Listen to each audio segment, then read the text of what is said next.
नमस्कार। Daily news analysis and current affair discussion की class में आप सभी का स्वागत है। आज है 29 जुलाई और आज मैं पुनः हाजिर हूँ द हिंदू से लेकर ढेर सारे करंट अफेयर्स को और न्यूज़ को जो कि हम लोग आज डिस्कस करेंगे। चलिए शुरू करते हैं। सबसे पहले बात कर लेते हैं। आज का क्वेश्चन है जो कि प्लेस इन न्यूज़ में आपके स्क्रीन पर है। एक वाइल्ड लाइफ सेंचुरी है जिसका नाम है महादेव वाइल्ड लाइफ सेंचुरी। आपको बताना है कि महादेव वाइल्ड लाइफ सेंचुरी किस राज्य में पड़ता है, कौन सा स्टेट में ये वाइल्ड लाइफ सेंचुरी है। रिसेंटली ये न्यूज़ में इसलिए है क्योंकि इस स्टेट का एक मतलब बॉम्बे हाई कोर्ट का जो बेंच है इस कोर्ट में काम कर मतलब इस जो स्टेट है वहाँ पर काम करता है। तो उनके द्वारा बोला गया कि महादेव वाइल्ड लाइफ सेंचुरी है और उसके अगल बगल का जो रीजन है जिसको कि एनटीसी यानी कि नेशनल टाइगर कंजर्वेशन अथॉरिटी के अंतर्गत मेंशन किया गया, उसको क्या डिक्लेयर करने के लिए, टाइगर रिजर्व डिक्लेयर करने के लिए, जो कि वाइल्ड लाइफ प्रोटेक्शन एक्ट के अंतर्गत आएगा। 3 महीना के भीतर उसको टाइगर रिजर्व डिक्लेयर करने के लिए बात कहा गया है। तो आपको बताना है ये महादेव वाइल्ड लाइफ सेंचुरी किस स्टेट में पड़ता है। इस पर क्वेश्चन बन सकते हैं, बनाए जाते हैं, तो बताना है आपको। अगर जानते तो सही बात है, अगर नहीं जानते तो कोई बात नहीं, वीडियो के अंत में इस पर हम लोग डिस्कस करेंगे। चलिए शुरू करते हैं आज का हेडलाइंस। तो सबसे पहले हम लोग को देखना है कि इंटरनेशनल टाइगर डे के बारे में जानना है। तो आज है 29 जुलाई और आज है इंटरनेशनल टाइगर डे। तो हम लोग इस आर्टिकल के माध्यम से जानेंगे कि इंटरनेशनल टाइगर डे जो है वो मनाया जाता है 29 जुलाई को मनाया जाता है। तो इसमें हम लोग बेसिकली टाइगर का कंजर्वेशन को लेकर हम लोग इंटरनेशनल टाइगर डे मनाते हैं। तो उसके पीछे रीज़न क्या है और टाइगर का स्टेटस क्या है, अपने इंडिया में टाइगर को कंजर्व करने की क्यों आवश्यकता है, हम लोग इंडिया वाले और या फिर वर्ल्ड लेवल पे टाइगर के कंजर्वेशन को लेकर क्या क्या प्रावधान है और कुछ वैसे रूल्स वैसे बुक्स है या फिर स्टेटस है जिसके अंतर्गत टाइगर को किसी कैटेगरी में डाला गया है, उसको भी हम लोग देखेंगे और भी चीज़ों को हम लोग जानेंगे टाइगर से रिलेटेड इस आर्टिकल के थ्रू। उसके बाद क्या है, 2 की health bills pass without debate in Lok Sabha. तो लोकसभा का जो है सेशन चल रहा है, जैसा कि पता है मानसून सेशन चल रहा है पार्लियामेंट का। तो पिछले दिनों जो है 28 जुलाई को 2-3 बिल है पार्लियामेंट में पास हुआ। तो 2 बिल जो है वो मेडिकल से रिलेटेड, हेल्थ से रिलेटेड बिल 2 पास हुआ। तो हम लोग देखेंगे कौन से 2 बिल यहाँ पर पास हुए हैं जो कि बहुत सारे जो पुराने एक्ट है उसको रिप्लेस करेगा, डेंटिस्ट को लेकर और जो नर्सिंग और मिडवाइफरी जो है उसको लेकर रिप्लेस करेगा। तो हम लोग देखेंगे दोनों बिल को यहाँ पर इस आर्टिकल के थ्रू देखेंगे। उसके अगला जो हम लोग डिस्कस करने वाले हैं, mercury rising and on an era of global boiling. क्या है, जो यूनाइटेड नेशन के जनरल सेक्रेटरी जो है वो एंटोनी गुटरेस के द्वारा बोला गया कि अब जो है ग्लोबल वार्मिंग का दौर नहीं है, अब एरा ऑफ ग्लोबल बॉइलिंग आ गया। मतलब ग्लोबल बॉइलिंग यानी कि वैश्व उबलना कह सकते हैं, उबलने का समय आ गया। तो हम लोग यहाँ पर इस आर्टिकल के थ्रू देखें कि यहाँ पर क्या बातें क्या कहा गया उनके द्वारा, ये सब चीज़ को डिस्कस करेंगे। उसका अगला जो आर्टिकल है वो centre's new bill proposes president as a visitor of IIM। क्या है, सेंटर ने एक नया बिल प्रपोज करा है जिसमें क्या कहा गया है कि जो इंडियन इंस्टीट्यूट ऑफ मैनेजमेंट है उसके जो विजिटर है उसको बनाया जाएगा, प्रेसिडेंट को उसको विजिटर के रूप में बनाया जाएगा। तो हम लोग इस देखेंगे इस बिल के माध्यम से क्या क्या बदलाव किए जा रहे हैं, उसको हम लोग इस आर्टिकल में देखने वाले हैं। उसके बाद हम अगला देखेंगे, एक्सप्लेन सेक्शन में दिया गया proposed amendment to the registration of birth and death act. क्या है कि हम लोग ने पहले भी इस आर्टिकल को, इस जो एक्ट है उसको कवर किया, लेकिन फिर हम लोग यहाँ पर अब कंप्रीहेंसिवली कवर करने वाले क्योंकि द हिंदू में इसको एक्सप्लेन के सेक्शन में दिया हुआ है। तो हम लोग पिछले दिनों देखे थे कि registration of birth and death act जो है वो पास हो गया लोकसभा में। तो इसमें हम लोग देखेंगे कि क्या क्या प्रावधान है और इसको क्यों लाया जा रहा है, क्या क्या इंपॉर्टेंट एस्पेक्ट है, सारी चीज़ों को हम लोग इसमें डील करेंगे। उसके बाद अगला जो हम लोग पढ़ने वाले हैं वो है charting the path of 16th finance commission. तो अगला जो साल है, अगले 5 साल के लिए जो फाइनेंस का डेवलपमेंट डिस्ट्रीब्यूशन के लिए स्टेट और सेंटर के बीच में जो 16वां finance commission, 16th finance commission है उसकी गठन की जाएगी। तो उसको लेकर जो 12th फाइनेंस कमीशन के चेयरमैन रहे और उसके मेंबर रहे हैं उनके द्वारा कुछ सजेशन और कुछ की हाइलाइट्स को डिस्कस किया गया है इस आर्टिकल्स में। उसके बाद keeping literature on violence not a terror act से Supreme Court grant bail to do. क्या है कि कुछ इशू को लेकर कुछ लोग को UPA के अंतर्गत, UAPA के अंतर्गत मतलब उसको अरेस्ट किया गया था। तो सुप्रीम कोर्ट ने उस जो प्ली है उसको सुनते हुए उनको बेल दिया गया और बोला कि अगर कोई व्यक्ति ऐसा है जो लिटरेचर रखता है, वायलेंस को लेकर लिटरेचर रखता है, वो टेरर एक्ट नहीं माना जाएगा। मतलब सिर्फ साहित्य रखने से उसको आतंकवादी जो गतिविधि नहीं माना जाएगा, ये सुप्रीम कोर्ट के द्वारा कहा गया। हम लोग देखेंगे इसमें पूरा मामला क्या है। उसके अगले जो हम लोग डील करेंगे, government allows Indian company to list on foreign exchange through IFSC। तो जो गुजरात गांधीनगर बेस्ड जो IFSC है, उसके थ्रू जो है जितने भी इंडियन कंपनीज हैं उनको फॉरेन मार्केट में लिस्ट करने की जो परमिशन है वो गवर्नमेंट के द्वारा दिया गया। तो हम लोग यहाँ पर देखेंगे इसके बारे में। उसका Modi says India can become hub of chip making industry. क्या सेमीकॉन जो है 2023 का जो एडिशन कॉन्क्लेव है वो हमारे इंडिया में हो रहा है। तो उस कॉन्क्लेव में, जो कि सेकेंड एडिशन है, उस कॉन्क्लेव में मोदी जी के द्वारा जो सेमीकंडक्टर मैन्युफैक्चरिंग को लेकर पिच किया गया और लोगों को, मतलब जितने भी इन्वेस्टर थे उनको बोला गया कि इंडिया को हम लोग चिप मेकिंग इंडस्ट्री बनाएंगे, हब बनाएंगे, ऐसा बात किया गया। और बहुत सारी चीज़ों को बताया गया कि हम लोग जो है मैन्युफैक्चरिंग सेक्टर में क्या क्या काम कर रहे हैं, वो सारे चीज़ को हम लोग इस आर्टिकल में डील करने वाले हैं। उसके बाद need legally binding instrument to end plastic pollution. क्या है कि जो G20 का समिट चल रहा है इन्वायरमेंट को लेकर, क्लाइमेट को लेकर, तो उस समिट में नरेंद्र मोदी जी के द्वारा आने के, भारत के प्रधानमंत्री के द्वारा जो पॉल्यूशन को लेकर, क्लाइमेट चेंज को लेकर कुछ कुछ बातें कही गई और जो बाइंडिंग जो प्रॉमिसेस किया गया है प्राइम मिनिस्टर के द्वारा कि नेट जीरो कार्बन एमिशन कर देंगे, तो वो सब चीज़ पर डिस्कस किया गया। और साथ साथ बोला गया कि जो प्लास्टिक पॉल्यूशन है उसको ख़त्म करने के लिए बाइंडिंग इंस्ट्रूमेंट हम लोग को लाना पड़ेगा, लीगली बाइंडिंग इंस्ट्रूमेंट का इस्तेमाल करना पड़ेगा, उसकी आवश्यकता है प्लास्टिक पॉल्यूशन को ख़त्म करने के लिए। तो ये सब चीज़ों को डिस्कस करेंगे। चलिए शुरू करते हैं। सबसे पहले बात करते हैं international tiger day. International tiger day हर साल 29 जुलाई को मनाया जाता है। इस शुरुआत कब से हुआ इसका मनाना? तो 2010 से शुरुआत हुआ था। एक रसिया का सेंट पीटर्सबर्ग नाम का जगह है, वहाँ पर टाइगर समिट हुआ था और टाइगर समिट में यह निर्णय लिया गया कि हर साल हम लोग 29 जुलाई को हर साल क्या इंटरनेशनल टाइगर डे मनाएंगे। उसमें इंटरनेशनल टाइगर डे मनाने का उद्देश्य ये रहेगा कि जो टाइगर्स हैं, जिसको स्ट्रिप्ड कैट भी बोलते हैं, इसके जो कंजर्वेशन की बात करेंगे, इसके बारे में लोगों को जागरूक करेंगे कि टाइगर का जो पॉपुलेशन है, टाइगर का संख्या वो घट रहा है। उसके पीछे रीज़न भी बहुत सारा है। बहुत सारे टाइगर जो है वो एक्सटिंक्ट हो गए हैं और उनको कैसे कंजर्व किया जाए उनको लेकर चर्चा किया जाएगा इस टाइगर डे के माध्यम से। और टाइगर काफ़ी इंपॉर्टेंट होता है एक इकोलॉजिकल बैलेंस के लिए, उसको भी हम लोग यहाँ पर देखेंगे। तो मतलब टाइगर के बारे में अवेयरनेस फैलाने के लिए, उसके कंजर्वेशन के लिए ये डे को इसको बताया गया, इस्टेब्लिश किया गया। और इस साल का कोई पर्टिकुलर थीम नहीं दिया गया। अब बात करते हैं टाइगर से रिलेटेड कुछ स्पेसिफिक पॉइंट बात कर लेते हैं। तो इसका साइंटिफिक नेम है पैंथेरा टाइगरिस। साइंटिफिक नेम क्या है इसका? पैंथेरा टाइगरिस है। और इंडिया का जो सब स्पीसीज है उसका नाम है पैंथेरा टिग्रिस। इंडिया के सब स्पीसीज का नाम क्या है? Panthera tigris. और टाइगर जो है साइबेरिया का टेम्परेट फॉरेस्ट से लेकर सब ट्रॉपिकल फॉरेस्ट तक पाया जाता है। साथ साथ जो ट्रॉपिकल फॉरेस्ट जो इंडिया का सब कॉन्टिनेंट और सुमात्रा में होता है वहाँ पर भी टाइगर पाया जाता है। तो कौन कौन से लोकेशन में टाइगर पाया जाता है? ये सब लोकेशन में टाइगर पाया जाता है। और टाइगर जो है ना, जो पैंथेरा जीन है, पैंथेरा जो जीनस है, उसका सबसे लार्जेस्ट कैट जो है वो टाइगर है। ठीक है, टाइगर है। और टाइगर का माना जाता है कुल 8 स्पीसीज है, रिकॉग्नाइज किया हुआ 8 स्पीसीज है। इसमें 3 स्पीसीज जो है वो एक्सटिंक्ट हो गया, मतलब वो खत्म हो गया, विलुप्त हो गया। कौन कौन से 8 स्पीसीज है? पहला जो है बंगाल टाइगर, जो कि इंडिया के सब कॉन्टिनेंट में पाया जाता है। दूसरा कैस्पियन टाइगर, जो कि तुर्की के आसपास, जो सेंट्रल एशिया है ना और वेस्ट एशिया, वहाँ पर पाया जाता था तुर्की के आसपास, तो वो एक्सटिंक्ट हो गया, कैस्पियन टाइगर एक्सटिंक्ट हो गया। उसका अगला है आमूर टाइगर, जो कि आमूर रिवर जो है रसिया और चाइना के रीजन में जो आमूर रिवर है उसके आसपास, साथ साथ नॉर्थ कोरिया के आसपास जो रिवर आमूर रिवर, वहाँ पर वो टाइगर पाया जाता था, आमूर टाइगर। उसके पाया जाता है अभी भी। उसके बाद जावान टाइगर जो कि जावा और इंडोनेशिया में पाया जाता था, वो एक्सटिंक्ट हो गया, जावान टाइगर एक्सटिंक्ट हो गया। उसके बाद साउथ चाइना टाइगर, जो कि साउथ सेंट्रल चाइना में पाया जाता है, साउथ चाइना टाइगर, ये 5वां टाइप का है। उसका बाली टाइगर, जो कि इंडोनेशिया और बाली में पाया जाता था, वो भी एक्सटिंक्ट हो चुका है। उसका सुमात्रन टाइगर, जो कि सुमात्रा और इंडोनेशिया में पाया जाता है, वो अभी है।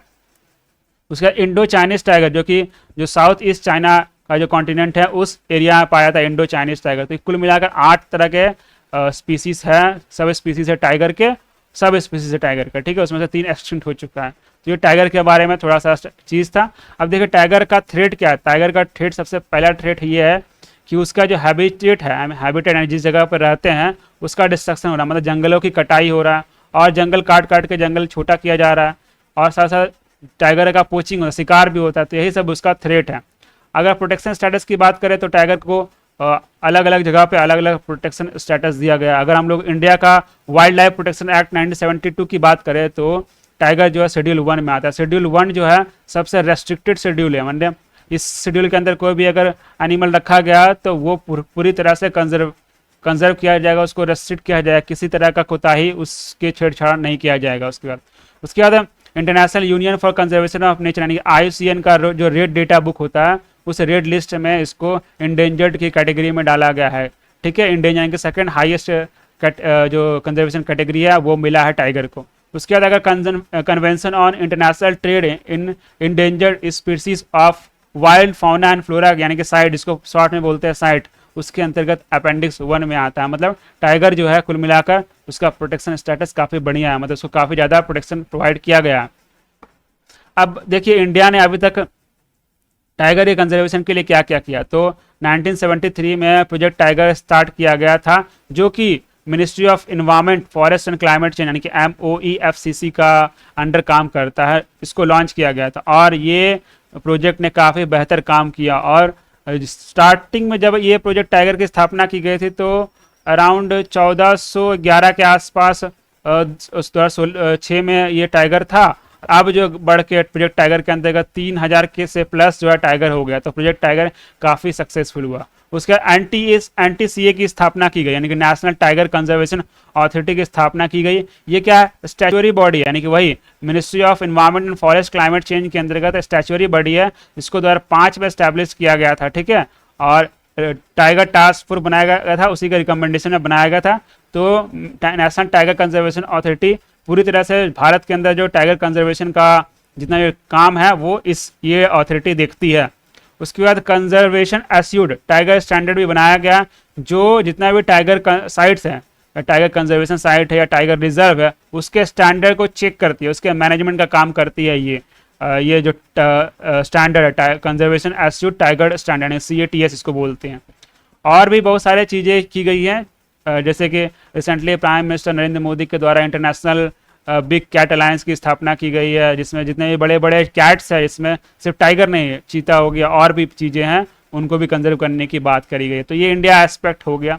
अब देखिए हम लोग को टाइगर कंजर्व करने की आवश्यकता क्या है। सबसे पहली बात तो इंडिया का नेशनल क्या है, नेशनल एनिमल है, और साथ साथ ये जो टाइगर है इसका कंजर्वेशन करने से हम लोग को जंगल का कंजर्वेशन करेंगे। ठीक है ना, कि जंगल का जो इकोलॉजिकल सिस्टम है, फॉरेस्ट इकोसिस्टम में सबसे इम्पॉर्टेंट एक तरह से टाइगर रोल निभाता है। ये यूनिक एनिमल्स है जो पूरे इकोसिस्टम के हेल्थ और डाइवर्सिटी को दर्शाता है।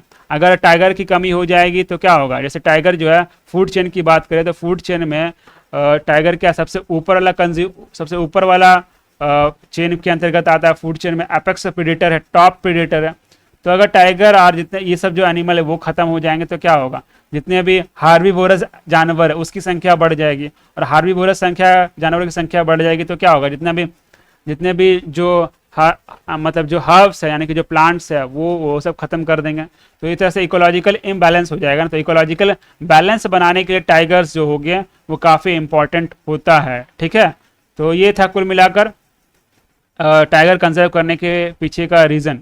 अगर टाइगर का जो है वो जंगल में रहेगा तो जंगल का जो इकोसिस्टम है, जो इकोलॉजिकल सिस्टम है वो बना रहेगा, और जिससे फॉरेस्ट हेल्दी रहेगा। फॉरेस्ट जब हेल्दी रहेगा तो पूरे जो समाज है, पूरे जो इन्वायरमेंट है उसके अंदर जो शुद्ध हवा, शुद्ध पानी ये सब मिलता रहेगा। प्लांट के बीच में अच्छा से पॉलिनेशन होगा, प्लांट के जो हेल्थ है वो बना रहेगा, ट्रीज़ का हेल्थ बना रहेगा, फॉरेस्ट का हेल्थ बना रहेगा, टेम्परेचर का रेगुलेशन होता रहेगा, ये सारे चीज़ें बनी रहेंगी। तो टाइगर कंजर्वेशन जो है एक इम्पॉर्टेंट की एनिमल के रूप में जाना जा सकता है कि इसको अगर हम लोग कंजर्व करेंगे तो और भी चीज़ों को हम लोग बैलेंस कर सकते हैं।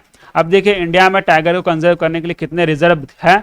तो टोटल 53 रिजर्व हैं अपने इंडिया में फिलहाल, जो 53 टाइगर रिजर्व है, जिसमें से सबसे बड़ा टाइगर रिजर्व जो है वो बताया जाता है वो आंध्र प्रदेश के अंतर्गत नागार्जुन सागर श्रीशैलम जो है टाइगर रिजर्व वो है लार्जेस्ट टाइगर रिजर्व। और स्मॉलेस्ट टाइगर रिजर्व जो है महाराष्ट्र में वो टाइगर रिजर्व है, स्मॉलेस्ट टाइगर रिजर्व। अगर हम लोग बात करें सबसे अधिक टाइगर रिजर्व टाइगर कहाँ पर है, सबसे अधिक टाइगर जो पाया गया वो MP यानी कि मध्य प्रदेश में सबसे अधिक टाइगर है, फिलहाल करंटली जो है मध्य प्रदेश में 526 टाइगर हैं उपलब्ध। और अगर हम लोग इसके बाद बात करें तो कर्नाटका में इसके कम यानी कि 524 टाइगर उपलब्ध हैं।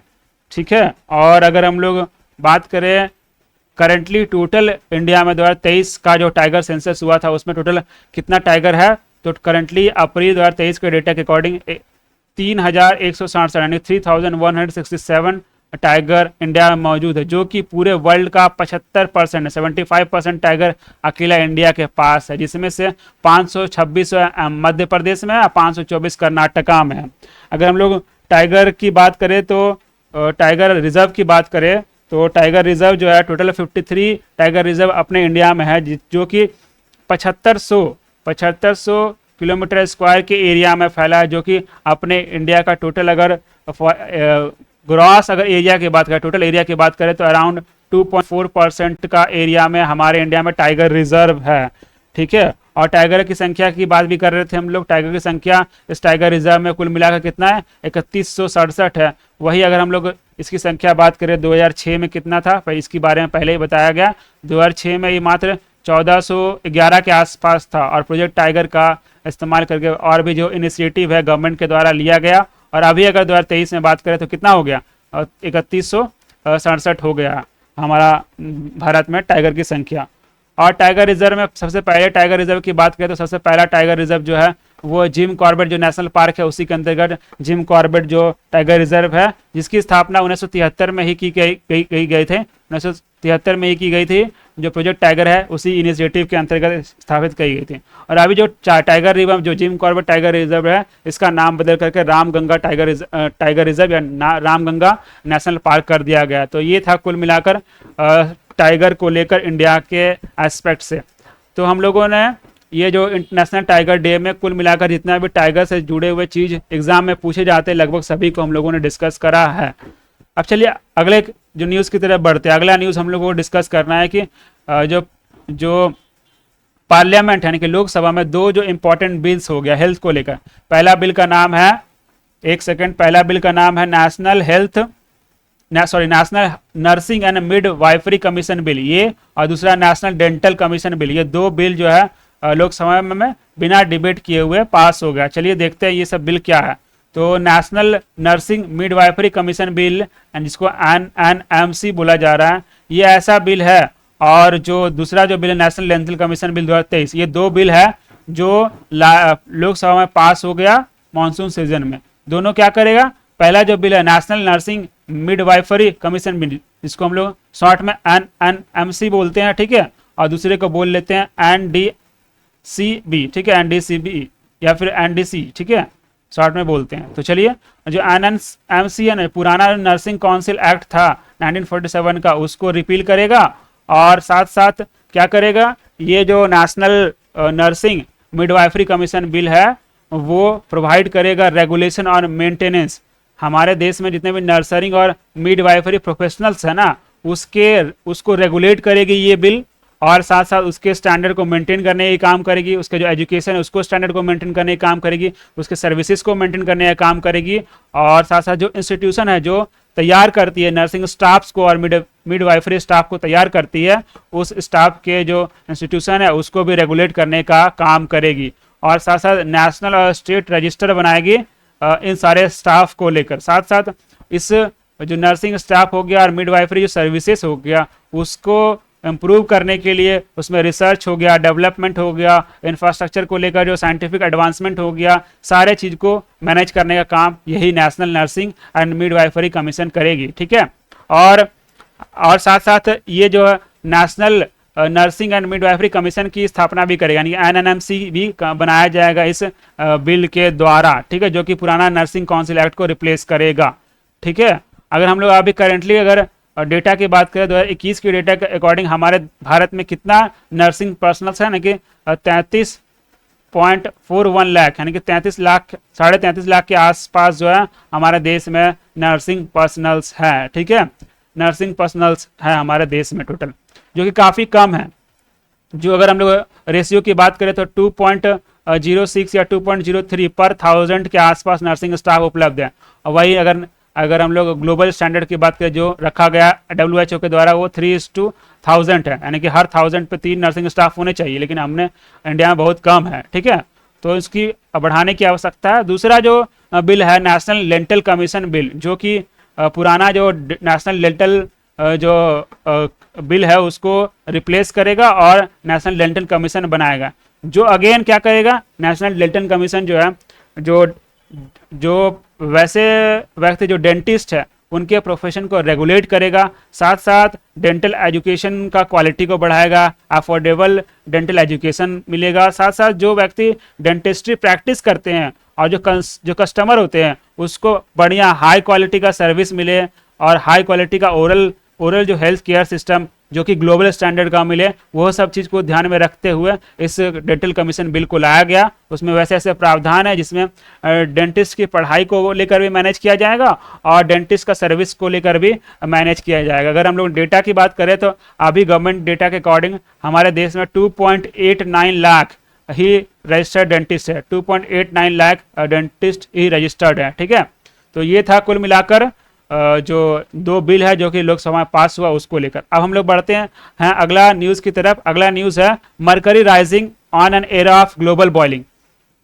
तो यूनाइटेड नेशन के जो सेक्रेटरी जनरल है जिसका नाम है एंटोनियो गुटेरेस, जिनका कार्यकाल बढ़ा दिया गया, इंक्रीज कर दिया गया, वो है एंटोनियो गुटेरेस जो कि यूनाइटेड नेशन के सेक्रेटरी जनरल हैं। उन्होंने कुछ सप्ताह पहले बोला था कि जो क्लाइमेट जो कैटास्ट्रॉफी है वो काफ़ी धीरे धीरे वो बढ़ रहा है और अर्थ का जो वार्मिंग फेज है वो एरा ऑफ ग्लोबल बॉइलिंग की तरफ आ गया। और साइंटिफिक एविडेंस देखा गया तो बताया चला कि जो जुलाई का जो महीना था वो महीना ना पूरे पिछले 12,000 सालों में सबसे गर्म महीना था। जुलाई का महीना पूरे पिछले 12,000 सालों में सबसे गर्म महीना माना गया है। ठीक है, और भी बहुत सारी चीज़ें बोली गई कि जो एवरेज जुलाई का टेम्परेचर जो बढ़ा है वो देखने को मिला, एवरेज जो 16.95 डिग्री सेल्सियस का देखने को मिला, जो कि पिछले जो जुलाई का 2019 का जो डेटा था, यानी कि 2019 का जो टेम्परेचर था उससे 0.2 डिग्री सेल्सियस अधिक है अभी वाला। ठीक है, और जो जुलाई का जो 19 का जो रिकॉर्ड था जो कि 174 साल में सबसे हाईएस्ट है, उसका भी रिकॉर्ड तोड़ दिया, यानी कि 12,000 साल का रिकॉर्ड टूट गया। जुलाई सबसे गर्म महीना माना गया। तो ये सब यहाँ पर इस न्यूज़ में डिस्कस किया गया। तो इससे हम लोग को पता चलता है कि जो क्लाइमेट चेंज जो है कितना ज़्यादा जो बर्निंग इशू होता जा रहा है। अगर जितने भी देश है, वर्ल्ड के देश अगर साथ मिलकर काम नहीं किए, क्लाइमेट चेंज को अगर मिटिगेट नहीं किए, तो आने वाला समय जो है काफ़ी भयंकर हो सकता है पूरे दुनिया के लिए। देखने को मिल रहा है कि ये जो 16.95 का जो टेम्परेचर जो इंक्रीज हुआ उसके वजह से जो नॉर्थ और वेस्ट चाइना है उसमें 52 डिग्री सेल्सियस का टेम्परेचर चला गया। ग्रीस में वाइल्ड फायर देखने को मिला। यूनाइटेड स्टेट के साउथ वेस्ट में एकदम क्या बोलता है पकाने वाला जो हीट देखने को मिला। और ये बहुत सारे क्लाइमेट चेंज हम लोग को देखने को मिल रहा है ग्लोबल वार्मिंग की वजह से। और जैसा कि बताया गया कि ग्लोबल वार्मिंग जैसे जैसे बढ़ेगा वैसे वैसे क्लाइमेटिक जो पैटर्न है वो तो चेंज होगा, जिसकी वजह से भूखमरी आएगा, फ्लड आएगा, सूखा आएगा। साथ साथ जो सी लेवल का टेम्परेचर है वो बढ़ जाएगा। सी लेवल का टेम्परेचर बढ़ने से कोस्टल एरिया डूब जाएंगे और भी बहुत सारा इकोनॉमिकल प्रॉब्लम, बहुत सारा प्रॉब्लम होगा। ये सब चीज़ देखने को मिला। अगर इंडिया में बात करें, इंडिया में भी देखने को मिल रहा है कि नॉर्थ जो इंडिया का नॉर्थन साइड है उसमें काफ़ी ज़्यादा मतलब मानसून की वजह से काफ़ी ज़्यादा बारिश हो रही है और जिसकी वजह से बहुत सारा जो एरिया में फ्लड आ चुका है। और उसी प्रकार से अगर वेस्टर्न एरिया देखिए, वहाँ वेस्टर्न और साउथर्न एरिया में बहुत सारा सूखा देखने को मिल रहा है। जो ओरिजिनल जो मानसून होना चाहिए वो मानसून अभी देखने को नहीं मिला। तो क्लाइमेटिक चेंज यहाँ पर देखने को मिल रहा है। तो ये सब चीज़ यहाँ पर चर्चा किया गया। और गुटरेस ये भी कहते हैं कि अभी भी ज़्यादा देर नहीं हुआ, हम लोग अभी भी 1.5 डिग्री का जो टेम्परेचर राइज है उसको हम लोग टैकल कर सकते हैं। अभी भी समय है, हम लोगों को क्लाइमेट एक्शन लेने की ज़रूरत है। साथ साथ जो G20 का जो मिनिस्ट्रियल मीट हो रहा है, चेन्नई में मिनिस्ट्रियल मीट हो रहा है, उसी दिन जो COP28 का जो मीटिंग होने वाला है, यानी कॉन्फ्रेंस ऑफ पार्टी, यानी कि UNFCCC जो है, ये ऑर्गेनाइजेशन है जो क्लाइमेट चेंज पे काम करती है यूनाइटेड नेशन का, उसका मीटिंग 28 मीटिंग होने वाला है। कॉन्फ्रेंस ऑफ पार्टी मीटिंग 28 जो कि UAE दुबई में होने वाला है, जो कि नवंबर से दिसंबर 2023 में होगा। उस मीटिंग के प्रेसिडेंट जो है UAE के जो यानी कि COP28 का जो प्रेसिडेंट है, जिनका नाम है सुल्तान अहमद अल जबेर, उनके द्वारा कहा गया कि जो लार्जेस्ट इकोनॉमीज है उनको कुछ कुछ यहाँ पर काम करना चाहिए, उसमें एमिशन कट उनको ज़्यादा करना चाहिए और भी स्टेप्स लेना चाहिए जो वर्ल्ड के लार्जेस्ट इकोनॉमी है वो, क्योंकि वो अफोर्ड कर सकते हैं, तो ऐसा उनके द्वारा कहा गया। साथ साथ उसी समय जो प्राइम मिनिस्टर नरेंद्र मोदी है उन्होंने प्रॉमिस करा कि हम लोग जो इंडिया जो थर्ड लार्जेस्ट इकोनॉमी बन जाएंगे, थर्ड लार्जेस्ट इकोनॉमी बन जाएंगे, साथ साथ इकोनॉमी बनेंगे तो हम लोग को जो इन्वायरमेंट को लेकर भी कुछ हद तक स्टेप्स लेना होगा। तो इंडिया कह रहा है कि हम लोग ग्रीन हाउस गैस को मिटिगेट करते हुए जो रिस्पॉन्सिबिलिटी है उसको लेते हुए हम लोग थर्ड लार्जेस्ट इकोनॉमी बनेंगे। और इंडिया का जो टारगेट है कि जीरो कमिटमेंट हम लोग है वो 2070 से 50 तक करने की बात कही गई है, ठीक है। और ये सब यहाँ पर बात कही गई है कुल मिलाकर। क्लाइमेट चेंज के बारे में बात कही गई, तो उसमें इंपॉर्टेंट जो पॉइंट था जिसको मैंने डिस्कस कर लिया। और ये COP28 है, कहाँ होगा उसको खासकर आपको ध्यान रखना है, SSCs वगैरह में ये पूछे ही जाते हैं। बाकी जो सिविल सर्विस एग्जाम होते हैं उसमें उसका जो एस्पेक्ट्स ये पूछे जाते हैं। तो चलिए आगे बढ़ते हैं। अगला है centre's new bill proposes the president as a visitors of IIM। तो इंडियन इंस्टीट्यूट ऑफ मैनेजमेंट को मैनेज करने के लिए उसके जो एक नया बिल लाया गया है और बिल के थ्रू कुछ कुछ अमेंड किया जाएगा। चलिए देखते हैं इसमें क्या है कि मैनेजमेंट इंस्टीट्यूट को क्या कहता है उसको मैनेज करने के लिए बिल लाएगा। देखिए क्या, तो यूनियन मिनिस्टर धर्मेंद्र प्रधान जो कि भारत के एजुकेशन मिनिस्टर है, ठीक है, एजुकेशन यूनियन मिनिस्टर है, उनके द्वारा लोकसभा में Indian institute of management IIM amendment bill लाया गया, ठीक है, अमेंडमेंट बिल लाया गया। ये क्या करेगा, 2017 का IIM जो अमेंडमेंट बिल है उसको यहाँ पर कुछ कुछ अमेंड करेगा। उसमें क्या क्या अमेंड करेगा, पहला बात तो जो जितने भी IIM हैं उसके जो विजिटर है वो कौन बनाए जाएंगे, प्रेसिडेंट को जितने भी IIM का उसका विजिटर बनाया जाएगा इस बिल के द्वारा।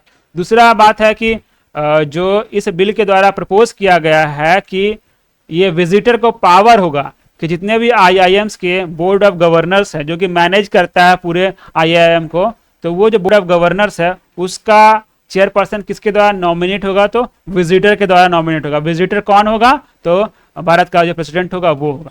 साथ साथ ये अमेंडमेंट बिल के द्वारा ये भी प्रावधान इसमें डाला गया है कि सेंटर के पास पावर होगा कि इंटीरियम बोर्ड, आंतरिक बोर्ड बना दिया जाएगा। अगर उस IIM के पास जो बोर्ड था वो सस्पेंड हो गया या डिसॉल्यूट हो गया, तब ये पावर सेंटर के पास है कि नया बिल बना दिया, नया बोर्ड बनाया जाएगा।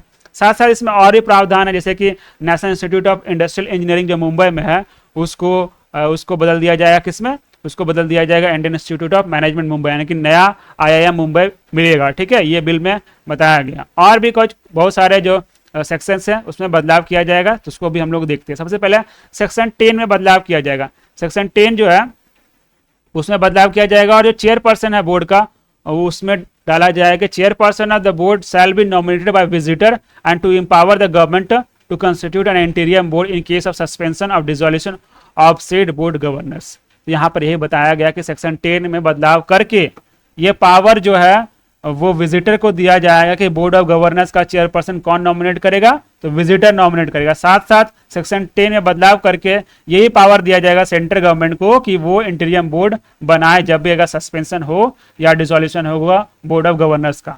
उसका सेक्शन 10A डाला जाएगा जो बताएगा कि जो जितना भी इंस्टीट्यूट है IIM उसका विजिटर कौन होगा, प्रेसिडेंट होगा। यह सेक्शन 10A एक्स्ट्रा डाला जाएगा, ठीक है, यहाँ पर सेक्शन 10A एक्स्ट्रा डाला जाएगा। उसके बाद देखिए सेक्शन जो 16 है जो एक्ट का, उसमें भी अमेंड करके ज़्यादा पावर प्रोवाइड किया जाएगा, किसको, विजिटर को, यानी कि प्रेसिडेंट को प्रोवाइड किया जाएगा। अपॉइंटमेंट IIM के जो डायरेक्टर्स है उनको अपॉइंटमेंट को लेकर भी बदलाव किया जाएगा, ठीक है। तो बोर्ड में क्या क्या कहा जा रहा है कि जो अमेंडमेंट के द्वारा ये कहा जा रहा है कि जो बोर्ड होगा जो सेलेक्ट करेगी डायरेक्टर्स उसको पहले अप्रूवल लेना पड़ेगा विजिटर्स यानी कि प्रेसिडेंट से अप्रूवल लेना पड़ेगा। देखिए क्या है, कोई भी IIM का जो डायरेक्टर अपॉइंट होता है ना, वो डायरेक्टर अपॉइंट होता है सर्च कम सिलेक्शन कमेटी के द्वारा अपॉइंट किया जाएगा, ठीक है, सर्च कम सिलेक्शन कमेटी के द्वारा अपॉइंट किया जाएगा डायरेक्टर। और उस सर्च कम सिलेक्शन कमेटी में कौन होंगे, chairperson of board of governors, chairperson of board of governors के चेयरपर्सन होंगे। और एक नॉमिनेट किया जाएगा विजिटर के द्वारा, प्रेसिडेंट के द्वारा नॉमिनेट किया जाएगा। और 2 वैसे व्यक्ति होंगे ना जो क्या होंगे, एमिनेंट एडमिनिस्ट्रेटर होंगे या इंडस्ट्रियलिस्ट होंगे या एजुकेशनिस्ट होंगे या साइंटिस्ट होंगे या टेक्नोक्रेट या फिर मैनेजमेंट स्पेशलिस्ट होंगे, ये सब जो होंगे उसमें से 2 लिया जाएगा। और उसके बाद जो है उसके द्वारा ये नॉमिनेशन और सर्च किया जाएगा डायरेक्टर, और अप्रूवल किससे लेना पड़ेगा? विजिटर से लेना पड़ेगा। तो यानी कि क्या बोलते हैं, प्रेसिडेंट से लेना पड़ेगा। ठीक है, ये सब सेक्शन 16 में बदलाव करके किया जाएगा। और साथ साथ ये भी कहा गया है कि जो सेक्शन 17 में एक बात था कि अगर कोई भी डायरेक्टर के खिलाफ इंक्वायरी वगैरह स्टार्ट कर सकता है बोर्ड, तो वो वाला जो बात है उसको डिलीट कर दिया जाएगा। सेक्शन 17 का जो बात है उसको डिलीट कर दिया जाएगा। उसका सेक्शन 29 में बदलाव किया जाएगा। उसमें क्या है ना, डाला जाएगा coordination forum of institute. Coordination forum of institute जो है उसमें अमेंड करके जो एमिनेंट पर्सन जो होगा वो नॉमिनेट किया जाएगा विजिटर के द्वारा चेयरपर्सन। इस फोरम का चेयरपर्सन कौन होगा? तो वही विजिटर के द्वारा ही नॉमिनेट किया जाएगा। तो कुल मिलाकर यहाँ पर बिल के द्वारा देखने को मिला कि जो जितने भी इंडियन इंस्टीट्यूट ऑफ मैनेजमेंट है यानी कि IIMs है, उनके जो रेगुलेशन को सेंटर अपने हाथ में ले रही है और कुल मिलाकर जो ऑटोनॉमी है उसको कम करने के प्रयास कर रही है। ऐसा कहा गया फुरकान कमर, प्रोफेसर ऑफ मैनेजमेंट जो जामिया मिलिया इस्लामिया के, उनके द्वारा कहा गया कि जो ऑटोनॉमी है उसका इंक्रोचमेंट किया जा रहा है इस एक्ट के द्वारा। तो इस एक्ट में क्या क्या बदलाव करना था वो सारा मैंने इसमें डिस्कस कर दिया। चलिए आगे बढ़ते हैं। अगला है हम लोग डिस्कस करेंगे एक्सप्लेन सेक्शन में है propose amendment to the registration of birth and death act. देखिए क्या है, इसके बारे में हम लोगों ने पहले भी डिस्कस करा कि government of India registration of birth and death act में बहुत सारा बदलाव ला रही है। तो क्या क्या बदलाव लाया गया, क्यों लाया गया, सारे चीज़ों को हम लोग यहाँ पर कंप्रिहेंसिवली डिस्कस करने वाले हैं। सबसे पहले देखते हैं बैकग्राउंड क्या है। तो registration of birth and death यानी कि RBD अमेंडमेंट बिल, ठीक है, registration of birth and death bill जो कि 2023 का जो बिल है उसको टेबल किया गया लोकसभा में 2026 को टेबल किया गया। इसमें क्या क्या बात किया गया, इसमें बात किया गया कि जो बर्थ सर्टिफिकेट होगा नेसेसरी डॉक्यूमेंट होगा किस चीज़ के लिए? जितना भी बेसिक सर्विसेज है, जैसे वोटिंग हो गया, एजुकेशन हो गया, फूड वेलफेयर स्कीम, उसके लिए बर्थ सर्टिफिकेट मैंडेटरी होगा। और सेंटर जो है साथ साथ रजिस्ट्रेशन प्रोसेस यानी बर्थ सर्टिफिकेट लेने के लिए जो रजिस्ट्रेशन होगा उसके लिए आधार कार्ड मैंडेटरी करेगी। साथ साथ इसमें और भी चीज़ें हैं उसको हम लोग देखेंगे। तो इसके लिए यानी कि रजिस्ट्रेशन ऑफ बर्थ सर्टिफिकेट यानी बर्थ सर्टिफिकेट का डॉक्यूमेंट को नेसेसरी बनाने के लिए ये जो एक्ट लाया गया है। अब देखिए क्या है, इसको ओवरऑल मैं समझाता हूँ कि अगर आप कोई भी इंडिया में कुछ भी बहुत सारे सर्विसेज का इस्तेमाल करेंगे, मान लीजिए राशन कार्ड बनाएंगे, पासपोर्ट लेंगे, वोटर कार्ड में नाम चढ़वाना है, या फिर NPR होगा, या फिर और भी कोई भी स्कीम्स का लाभ लेना है या एडमिशन कराना है, तो आपको अपने डेट ऑफ बर्थ को प्रूव कराने के लिए अलग अलग तरह का डॉक्यूमेंट देना पड़ता है। ठीक है, तो वो जो मल्टीप्लिसिटी है उसको ख़त्म करने के लिए एक पर्टिकुलर फिक्स्ड जो है एक डेट ऑफ बर्थ सर्टिफिकेट होना चाहिए। तो उसी को लेकर यहाँ पर काम किया जा रहा है। साथ साथ क्या है ना कि बहुत सारा डेटा जो है उसमें बहुत सारा डेटा जो है इधर उधर अलग अलग से रहता है जो एक दूसरे से लिंक नहीं है, तो गवर्नमेंट को मैनेज करने में काफ़ी दिक्कत होता है। जैसे बहुत सारा डेटा, जैसे मान लीजिए राशन कार्ड हो गया या फिर आपका और भी कोई वोटर कार्ड हो गया। बहुत सारे व्यक्ति जो है वो उसका डेथ हो चुका है, डेथ होने के बाद भी उसका वोटर कार्ड चल रहा है, कोई इन्फॉर्मेशन नहीं दिया कि वो डेथ हो गया है, तो वोटर कार्ड का झूठ का फिजूल का वो डेटा वहाँ दिख रहा है। या फिर कोई स्कीम भी है उसका वहाँ पर जो नाम है उस लिस्ट में है लेकिन वो बेनिफिशियरी नहीं है। तो इस प्रकार से डेटा जो इस तरह का से जो प्रॉब्लम होता है वो सब ख़त्म करने के लिए एक सेंट्रलाइज्ड सिस्टम बनाया जाने की कोशिश किया जा रहा है। सेंट्रलाइज सिस्टम जो कि जितने भी सारे भी सिस्टम है, या वोटिंग वाला सिस्टम हो गया, या फिर जो वेलफेयर का सिस्टम हो गया, फिर कहीं एजुकेशन में एडमिशन लेना है, या फिर राशन कार्ड बनाना है, NPR बनाना है, या फिर इनकम टैक्स को ही लेकर है, सारा को एक सेंट्रलाइज सिस्टम से जोड़ा जाएगा जिसमें मैंडेटरी किया जाएगा हर बच्चे को क्या करना है, बर्थ होगा उसमें रजिस्टर करना है और डेथ होगा तो रजिस्टर करना है। तो और ये सारा रियल टाइम लिंक रहेगा, पहले रियल टाइम लिंक नहीं था, अब रियल टाइम लिंक रहेगा। उससे क्या होगा, जैसे बच्चा कोई जन्म लिया, ठीक है, इसका यहाँ पर डेटा उपलब्ध है, 18 साल या कि वैसा व्यक्ति वो जब उस लायक हो जाएगा तो ऑटोमेटिक वो डेटा उसके पास जो रिक्वायर्ड डेटा उसके पास चला जाएगा और वहाँ वो सर्विस अवेल कर सकता है। अगर मान लीजिए डेथ हो गया तो मैंडेटरली डेथ का नोटिफिकेशन मतलब इन्फॉर्मेशन देना है। जैसे डेथ का इन्फॉर्मेशन इस सेंटर को मिलेगा, ये डेटा फॉरवर्ड कर देगा, उससे उसका डेटा का जहाँ पर वो डेथ है उससे जो रिक्वायर्ड सर्विसेज लिया जा रहा है उससे उसका नाम डिलीट कर दिया जाएगा। तो इससे जो एक्चुअल जो इन्फॉर्मेशन है ना अपने कंट्री में पॉपुलेशन का, स्कीम्स को लेकर, पॉलिसी को लेकर, वो बन पाएगा। तो इसी को ध्यान में रख के ये सब किया गया है। चलिए इसमें और भी चीज़ों को हम लोग देखेंगे बारीकी से। देखिए क्या फिलहाल जो है बर्थ और डेथ का जो रजिस्ट्रेशन कैसे होता है, तो एक पुराना एक्ट है, इसको बोलते हैं registration of birth and death act 1969। ये एक्ट है और बहुत सारे स्टेट का रूल्स है जो मॉडल रूल्स 1999 में सेंट्रल गवर्नमेंट के द्वारा दिया गया था, उसी को फ्रेम करके स्टेट भी अपना अपना रूल बनाई है। तो ये दोनों जो प्रावधान है, ये प्रावधान के अंतर्गत जो कोई भी अपने स्टेट का या फिर सेंट्रल गवर्नमेंट में जो बर्थ होते हैं या डेथ होते हैं उनको रजिस्ट्रेशन होता है। इसमें क्या, इसमें दिया गया कि इस एक्ट के अंतर्गत दिया गया कि रजिस्ट्रेशन कराना अनिवार्य है। हाँ, अगर बर्थ हुआ या फिर स्टिल बर्थ हुआ या फिर डेथ हुआ उसको रजिस्टर कराना है, 21 दिन के अंदर कराना है। अगर वैसा नहीं किया गया तो 5 रुपये का फाइन लगेगा। ये पुराना एक्ट के अंतर्गत कहा गया, 1969 के अंतर्गत 5 रुपये का फाइन था अगर कोई इन्फॉर्मेशन नहीं दिया था। ठीक है, और साथ साथ स्टेट गवर्नमेंट जो है, स्टेट और यूनियन जो है, उसको अपना इंडिविजुअल डेटाबेस मेंटेन करना होता था। सिविल रजिस्ट्रेशन सिस्टम CRC जो है, उसके अंदर जो जितना भी स्टेट है यूटी अपना अपना इंडिविजुअल डेटाबेस, यानी कि CRC के अंदर अलग अलग स्टेट का डेटाबेस बना हुआ है और उस डेटाबेस के अंतर्गत जितना भी बर्थ और डेथ हुआ उसको मेंटेन करती है, रजिस्टर करती है। ठीक है, और ये जो CRC है वो किसके अंतर्गत काम करता है, तो वो रजिस्ट्रार जनरल ऑफ इंडिया के अंतर्गत काम करता है सेंटर CRC। अब देखिए क्या स्टेट अपना अलग अलग डेटाबेस बनाती है, तो स्टेट बहुत सारा बार क्या करती है, इसका डेटा जो उनको एक साल में उनको प्रोवाइड करना पड़ता है, एक साल में सेंटर को प्रोवाइड करना पड़ता है। तो एक साल में सेंटर को एक साल के अंदर प्रोवाइड करना पड़ता है, तो काफ़ी डेटा बाद में पता चलता है, तो बहुत सारा पॉलिसी बनाने में प्रॉब्लम होता है। तो इसमें बोला गया कि अब एक साल में रियल टाइम रहेगा, CRC को जो है उसको इसके जो एप्लीकेशन जो फ्रेमवर्क है उससे उसको क्या मिलेगा, उसको ऑथराइजेशन मिल जाएगा और रियल टाइम इसमें ऐसा होगा। तो ये सब प्रावधान किया गया था। फिलहाल ऐसा होता है कि इंडिविजुअल एस्पेक्ट पे जो स्टेट गवर्नमेंट होती है वो अपना अपना डेटा बनाती है।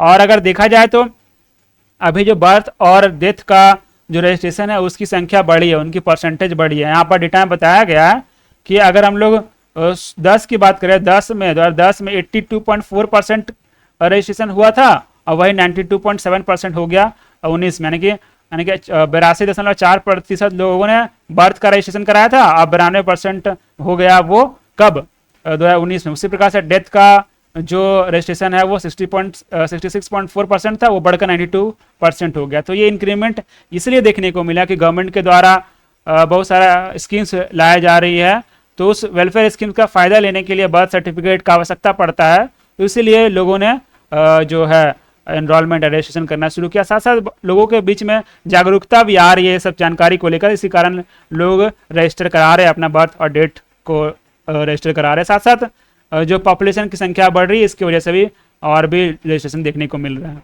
जो 17 स्टेट और यूटीज़ है वो अपना अपना अलग अलग जो पोर्टल है, अपना अपना जो अलग अलग पोर्टल है बर्थ सर्टिफिकेट उसमें मैनेज करती है। उसके अलावा जो पंजाब हो गया, गुजरात हो गया, न्यू दिल्ली हो गया, जम्मू कश्मीर, इसके पास अपना अलग से पोर्टल है जहां पर वो सब डेटा को स्टोर करती है। तो सेंट्रल गवर्नमेंट के द्वारा सारा को सेंट्रलाइज करने के लिए ये सब काम किया जा रहा है। सेंट्रलाइज सिविल रजिस्ट्रेशन सिस्टम बनाने की बात की जाए तो ये फिलहाल ऐसा चलता है। ठीक है, सबका अलग अलग है और मैंडेटरी नहीं है डेटा को रियल टाइम पे फॉरवर्ड कराने के लिए। चलिए देखते हैं। अब देखिए सेंट्रलाइज जो सिस्टम बनाया जा रहा है उसके बारे में थोड़ा डिटेल देखते हैं। तो सेंट्रलाइज डेटा बनाया जा रहा है जो बताया गया, जैसा इसमें क्या होगा, इसमें जो होगा स्टेट को करेंटली जो है फिलहाल साल साल भेजना पड़ता था, रजिस्ट्रार जनरल को साल साल में भेजना पड़ता था रिपोर्ट। ठीक है, अब क्या करना पड़ेगा, रियल टाइम बेस पे अपडेट होते रहेगा। जितने भी स्टेट गवर्नमेंट के डेटाबेस है सबको एप्लीकेशन प्रोग्रामिंग इंटरफेस का जो ऑथराइजेशन है वो देना पड़ेगा रजिस्ट्रार जनरल को, वो रियल टाइम पे उसको मॉनिटर करती रहेगी। मतलब सेंटर से लिंक्ड हो गया। अब सेंटर से जितने भी स्टेट गवर्नमेंट के पोर्टल है सेंटर से लिंक्ड है, यहाँ पर जैसे डाला वो सेंटर के पास डिटेल पहुंच गया, सेंटर में डिटेल, एक सेकंड, हाँ, सेंटर में डिटेल पहुंच गया।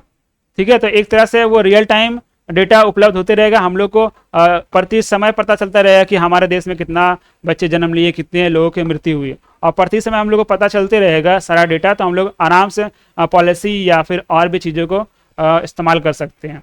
साथ साथ जो ये जो रियल टाइम डेटा हम लोग के पास रहेगा तो 360 डिग्री सर्विलांस होगा, और जिसकी वजह से जब जैसा ज़रूरत पड़ेगा उसी के अकॉर्डिंग जो मिनिस्ट्री ऑफ होम अफेयर है उसका फ़ायदा उठा सकती है वेलफेयर स्कीम को प्रोवाइड कराने के लिए, ठीक है। और डेटाबेस को और भी अदर पोर्टल से जोड़ा जाएगा, जैसे कि पहले मैंने बताया, और भी अदर पोर्टल से जोड़ा जाएगा, जैसे हो गया एनआरसी के लिए, इलेक्टोरल रजिस्टर बनाने के लिए, आधार कार्ड से, रेशन कार्ड से, पासपोर्ट से, ड्राइविंग लाइसेंस से, और भी जो नेशनल लेवल के जो स्कीम्स हो गए डेटाबेस उससे भी जोड़ा जाएगा।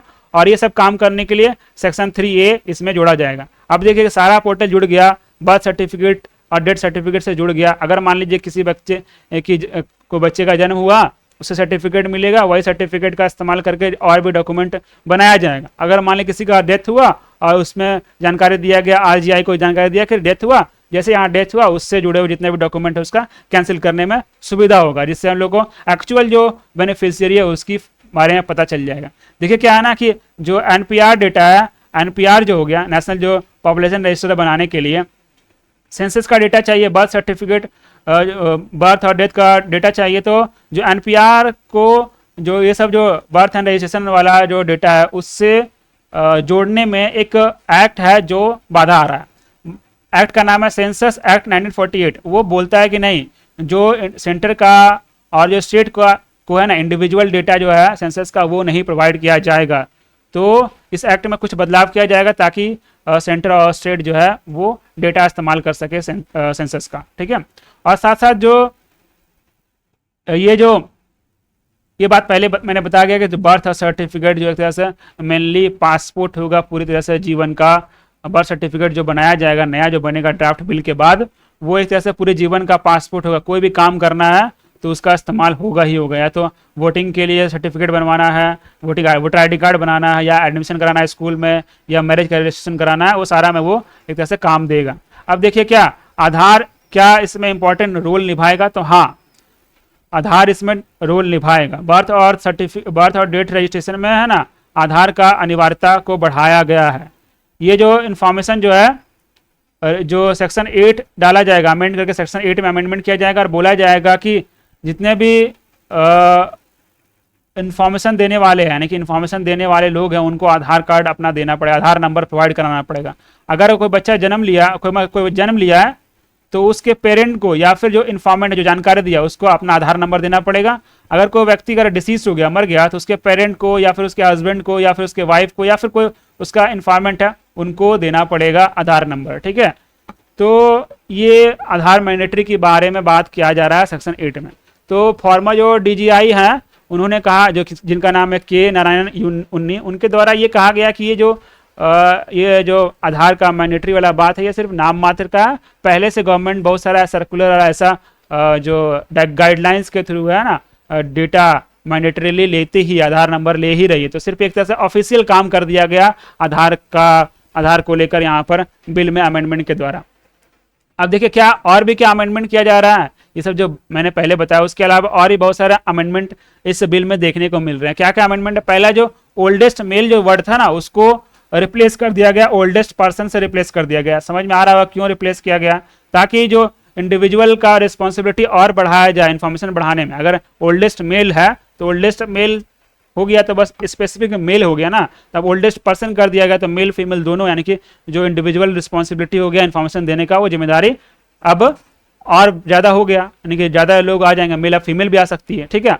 उसके बाद साथ साथ जो पहले पुराने जो रजिस्ट्रेशन में जो नॉन इंस्टीट्यूशनल अडॉप्शन था उसके लिए कोई प्रावधान नहीं था। जो चाइल्ड बॉर्न सिंगल पेरेंट का जो चाइल्ड हुआ या फिर अनवुड मदर हो गया या फिर ऑर्फेन हो गया, अबेंडेंट हो गया, सरेंडर चाइल्ड हो गया, इसके लिए कोई प्रावधान नहीं था, तो उसके लिए भी कुछ प्रावधान डाला जाएगा। और देखो क्या बताया गया कि अगर कोई भी इंडिविजुअल या कोई इंस्टीट्यूशन अगर इन्फॉर्मेशन नहीं देता है, इन्फॉर्मेशन देने से मना करता है, इन्फॉर्मेशन नहीं देता है, तो उसके लिए पेनाल्टी जो है पेनाल्टी है 1000 रुपया पर डेथ या पर बर्थ, यानी जो एक डेथ हुआ या फिर एक बर्थ हुआ उसका इन्फॉर्मेशन नहीं दिया तो 1000 रुपया उसको फाइन लगेगा, ठीक है। साथ साथ सेक्शन 12 में भी अमेंड किया जाएगा ताकि जितने भी इशू करना है, बर्थ और डेथ सर्टिफिकेट को इशू करना, उसका टाइम पीरियड फिक्स करा जाएगा, जो कि 1 सप्ताह के अंदर जो कंसर्न अथॉरिटी है जो डिजिटल सर्टिफिकेट देगी बर्थ या डेथ का, उसको सेक्शन 12 के अंतर्गत 1 सप्ताह के अंदर, 1 सप्ताह के भीतर जो है वो सर्टिफिकेट प्रोवाइड कराना पड़ेगा। उसके बाद जो है, और साथ साथ ये भी मैंडेट किया जाएगा सर्टिफिकेट जो अथॉरिटी जो है मेडिकल इंस्टीट्यूशन है, जो डेथ सर्टिफिकेट जो है काउज ऑफ डेथ सर्टिफिकेट, कैसे उसकी डेथ हुई, उसका जो कॉपी है वो रजिस्ट्रार को भेजना पड़ेगा, जो रजिस्ट्रार जनरल है उसको भेजना पड़ेगा, और साथ साथ जो उसके रिलेटिव्स है उनको भी देना पड़ेगा, cause of death medical institute है उनको। तो ये सब अमेंडमेंट किया गया। अब देखिए क्या है, ये ऐसा वैसा क्यों करना चाह रही है गवर्नमेंट, ऐसा क्यों करना चाह रही है? तो कुछ हद तक जब पहले मैंने डिस्कस किया उससे पता चली गया कि आप लोगों को ये गवर्नमेंट ऐसा क्यों करना चाह रही है। देखिए फिर भी यहाँ पर कुछ कुछ और भी चीज़ें डेटा मेंशन्ड है। सबसे पहला कि जो बर्थ और डेथ का रजिस्ट्रेशन जो है ना, वो किसी भी कंट्री के लिए, किसी भी कंट्री का एडमिनिस्ट्रेटिव के लिए, डेमोग्राफी के लिए और इकोलॉजिकल एपिडेमोलॉजिकल पर्पस के लिए काफ़ी इंपॉर्टेंट सोर्स होता है बर्थ और डेथ सर्टिफिकेट। मतलब अपने देश में किस तरह के लोग रह रहे हैं, कितने उम्र के लोग हैं, कितने बूढ़े लोग हैं, कितने जवान लोग हैं, कितने बच्चे हैं, उनके जानकारी के लिए हमको बर्थ और डेथ का जानकारी होना चाहिए। ठीक है, साथ साथ हम लोग को स्कीम लगाना है बच्चों के लिए या फिर बड़ों के लिए, बूढ़ों के लिए स्कीम लाना है, उसके लिए भी हम लोग को बर्थ और डेथ का जानकारी होना चाहिए। अगर कोई एपिडेमिक आया है, आपदा आया, तो उसमें किसको ज़्यादा प्रभावित होगा, अपने देश में इस तरह के इतने उम्र के लोग इस रेशियो में है तो उनको किस तरह से प्रभाव पड़ सकता है। तो ये सब डेटा के लिए ज़रूरी होता है बर्थ और डेथ का रजिस्ट्रेशन का सोर्स हम लोग को पता होना ही चाहिए। और देखा गया कि ये पहले जो पुराना डेटा के जो एक स्टडी पब्लिश हुआ +1 करके स्टडी पब्लिश हुआ, उसमें देखा गया कि बिहार जो है ना, जो कि CRS सिस्टम का इस्तेमाल करती है, उसके रजिस्ट्रेशन में बहुत सारा प्रॉब्लम देखने को मिल रहा है। उसके डिलीवरी सिस्टम जो सर्विस का वो काफ़ी ख़राब है, रजिस्ट्रेशन सेंटर का डिलीवरी बहुत ख़राब है, वहाँ पर सर्विसेज सही से चलता नहीं है, वहाँ कंप्यूटर सही से काम नहीं करता है, इंटरनेट सर्विस है, पीपल बहुत बताते हैं कि काफ़ी लंबे समय तक उनको ऑफिस के लाइन में खड़ा रहना पड़ता है, कोई शेड नहीं है, कोई पानी वगैरह नहीं है, और लोगों के बारे में कुछ जानकारी नहीं है, जिसकी वजह से सही से डेटा जो रजिस्ट्रेशन का वो नहीं मिल पाता है। तो ये सब की वजह से स्ट्रिक्ट करने से और सेंट्रलाइज सिस्टम करने से क्या होगा कि सिस्टम रॉबस्ट होगा और डेटा जो है रिलेटेड उससे हम लोग को मिलेगा। उसके बाद क्या, अगर हम लोग accurate data, timely data, centralise data रहेगा ना, टाइमली डेटा रहेगा, तो हम लोग आराम से जो हेल्थ केयर सिस्टम है उसको हम लोग आराम से बढ़िया से कर सकते हैं। जैसे कि मान लीजिए फिलहाल जो कोविड-19 का सिचुएशन में देखने को मिला कि कितना मोर्टेलिटी रेट है, उसका मोर्टेलिटी का डेटा जो है हम लोग को काफ़ी समय के बाद तक सही से पता नहीं चल पाया, और अभी तक पता सही से नहीं चल पाया कि उस दौरान कितने लोगों की मृत्यु हुई। तो सही से उसका रजिस्ट्रेशन, डेथ रजिस्ट्रेशन सही से हुआ नहीं और रियल टाइम डेटा नहीं मिला, तो ये सब प्रोसेस में दिक्कत आया। तो अगर सेंट्रलाइज रियल टाइम जो डेटा का काम होगा, तो जिसकी वजह से हम लोग को एक्चुअल जो टाइम बेस्ड मोर्टेलिटी रेट पता चलेगा, और साथ साथ उससे रिलेटेड हम लोग वेलफेयर स्कीम वगैरह इस्तेमाल कर सकेंगे।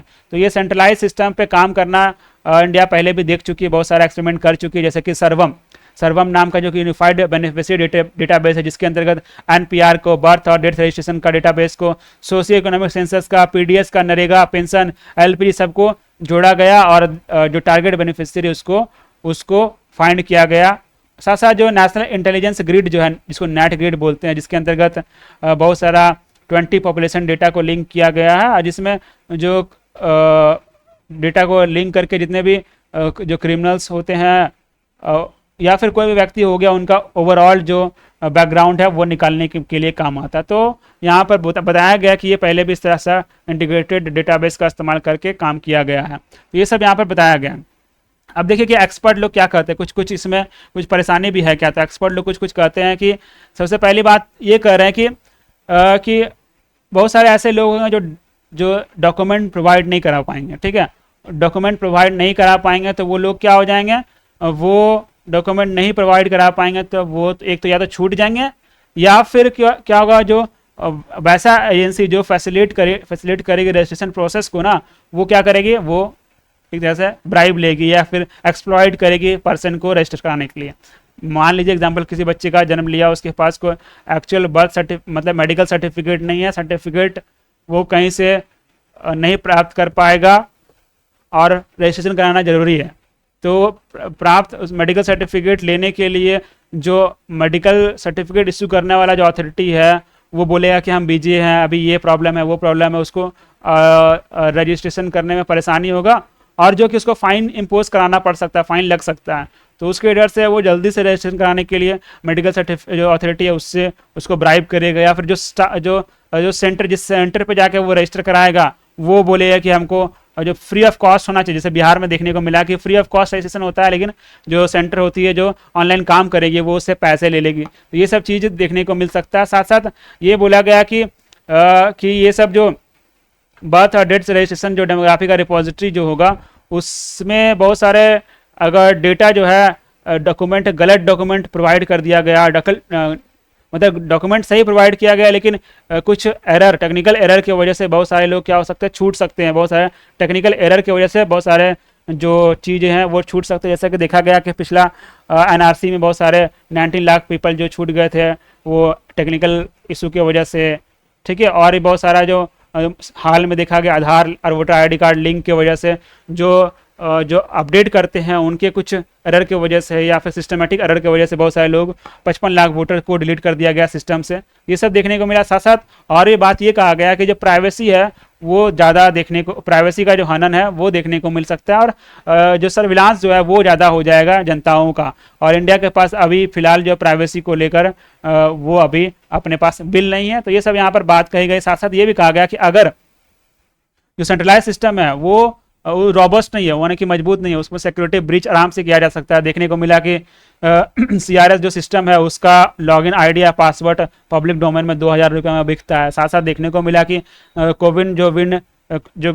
कोविड वैक्सीन लगाने के लिए जो वेबसाइट है कोविन यानी कोविड ऐप है उसका भी डेटा देखो मार्केट में टेलीग्राम बॉट के थ्रू उसको निकाला गया, मतलब डेटा ब्रीच हो गया कोविन वाला डेटा। ये सब देखने को मिला। और साथ साथ ये भी बोला जा रहा है कि अगर कोई भी सिक्योरिटी ब्रीच हुआ और कोई भी इंडिविजुअल का अगर बर्थ और डेथ जो डेटा है वो अगर ब्रीच हो गया तो पूरी तरह से उसका हर डेटा वहाँ से निकाला जा सकता है, क्योंकि पूरी तरह से लिंक किया जाए ना, हर डॉक्यूमेंट लिंक होगा, हर डॉक्यूमेंट जितना भी डॉक्यूमेंट है सारा लिंक होगा बर्थ और डेथ सर्टिफिकेट से। अगर मान लीजिए बर्थ और डेथ सर्टिफिकेट वाला डेटा हम लोग मतलब कोई भी व्यक्ति अगर ब्रीच कर लिया, निकाल लिया, उससे क्या हो जाएगा, उससे पूरी तरह से और भी डेटा को निकाला जा सकता है। तो पूरी तरह से ये सब जो सेफ्टी को ध्यान में रख के काम करना होगा। ये सब यहाँ पर जो कुछ एक्सपर्ट इशू बता रहे हैं। चलिए, तो ये खत्म होता है हमारा बर्थ और रजिस्ट्रेशन अमेंडमेंट बिल के बारे में। आते हैं अगला जो है 16th फाइनेंस कमीशन के बारे में कुछ यहाँ पर कहा गया है इस आर्टिकल में। चलिए देखते हैं। तो 16th फाइनेंस कमीशन जो है कुछ दिनों में बनाया जाएगा और बहुत सारा बदलाव हुआ देखने को मिला है। पुराने जो 15th फाइनेंस कमीशन जो कि 2017 में बनाया गया था और उसको एक्सटेंड किया गया था फिर, तो उस समय से लेकर अभी तक काफ़ी कुछ बदल गया है। अभी उस समय कोविड-19 का सिचुएशन था, अभी कोविड-19 का सिचुएशन नहीं है, उभर गए हम लोग। लेकिन जो अभी फ़िलहाल देखने को मिल रहा है कि जो डेट और जीडीपी रेशियो है इंडिया का वो काफ़ी बढ़ गया, वो 90% के आसपास हो गया है 2021 के डेट के अंतर्गत, और बहुत सारा फिजिकल इम्बैलेंस भी देखने को मिल रहा है। तो यहाँ पर इस आर्टिकल में जो सी रंगाराजन है जो कि 12th फाइनेंस कमीशन के चेयरमैन रह चुके हैं, और साथ साथ DK श्रीवास्तव जो कि 12th फाइनेंस कमीशन के मेंबर रह चुके हैं, उन लोगों के द्वारा कुछ यहाँ पर एग्जामिन किया गया पूरे पिछले जो फाइनेंस कमीशन है उनके गाइडलाइंस को, उनके डिसीजन को, और कुछ सजेशन दिया गया है 16th फाइनेंस कमीशन में क्या होना चाहिए। ठीक है, देखिए क्या है कि 14 जो फाइनेंस कमीशन था उन्होंने जो सेंटर और स्टेट के बीच में जो पैसा का जो बंटवारा है, यानी कि जो शेयर होना चाहिए उसका बंटवारा कैसे किया था। 42% आपका सेंटर का 42% जो है वो स्टेट को मिलेगा और 32% सेंटर को मिलेगा। तो उसके बाद फिर उसको रिवाइज करके 41% कर दिया गया स्टेट के लिए, क्योंकि स्टेट जो है वो थोड़ा सा मर्ज करके रिड्यूस करके 28 कर दिया गया था, इसीलिए उसमें जो परसेंटेज है उसकी भी कमी की गई थी। ठीक है, उसके बाद ये जो मैनेजमेंट किया गया 41% कर दिया गया। पहले 32% था, 32% से 42% कर दिया गया, उसको फिर घटा 41% कर दिया गया। तो कुल मिलाकर 9% का इंक्रीमेंट हुआ था 14th फाइनेंस कमीशन में। जो सेंटर का 9% एक्स्ट्रा पैसा जो है स्टेट को देना पड़ता था, तो सेंटर मैनेज कर पाए, क्योंकि जो प्लानिंग कमीशन है वो अबॉलिश हो गया था। प्लानिंग कमीशन के द्वारा भी कुछ पैसा स्टेट को जाता था, तो प्लानिंग कमीशन अबॉलिश हो गया तो सेंटर कुछ हद तक मैनेज कर पाई थी। ठीक है, उसके बाद ये सब चीज़ बातें की गई है। और देखिए कि एक 20 और 21 का अगर हम लोग 20-21 से लेकर 23-24 का डेटा का बात करें तो सेंटर में जो ग्रॉस टैक्स रेवेन्यू है वो 31% हो गया, 31% हुआ, ठीक है। 31% है स्टेट का, यानी स्टेट का शेयर, यानी स्टेट जो है सेंटर को कमा कितना देती है, जितना भी स्टेट है वो 31% के आसपास जो है टैक्स कमा कर देती है सेंटर को, ठीक है। जो कि 15, 16, 19 और 20 का डेटा का अनुसार 35% था, तो कुछ हद तक कमी देखने को मिला। लेकिन कमी के पीछे रीजन क्या बताया गया, कमी के पीछे रीजन ये बताया गया है कि जो सेंटर जो है ना कुछ हद तक एक्स्ट्रा टैक्स का जो सरचार्ज है वो बढ़ा दिया, यानी कि 18.5% का एक्स्ट्रा सरचार्ज 20-21 से लेकर 23-24 के बीच में सेंटर ने ली है, जो कि पहले 15, 16 से 19, 20 के बीच में 12.8% का ही था। तो जो यही बोला गया कि जो 16th फाइनेंस कमीशन होगा उसमें ये जो सरचार्ज वाला जो एक्स्ट्रा जो सरचार्ज ले रही है सेंट्रल गवर्नमेंट 18.5%, उसको थोड़ा सा स्क्रूटनाइज करा जाए, उस पर थोड़ा देखा जाए और उसका सेस का चार्ज रेट है उसको कम से कम फिक्स किया जाए। बताया गया कि 13th फाइनेंस कमीशन में जो शेयर था वो 9.6% था और जो एक अपर लिमिट 10% का होना चाहिए, एक लिमिट सेट करना चाहिए 10% का। अगर कोई भी स्टेट जो अगर सेंटर अगर 10% से कम अगर चार्ज लेती है तो उसको उस समय 41% का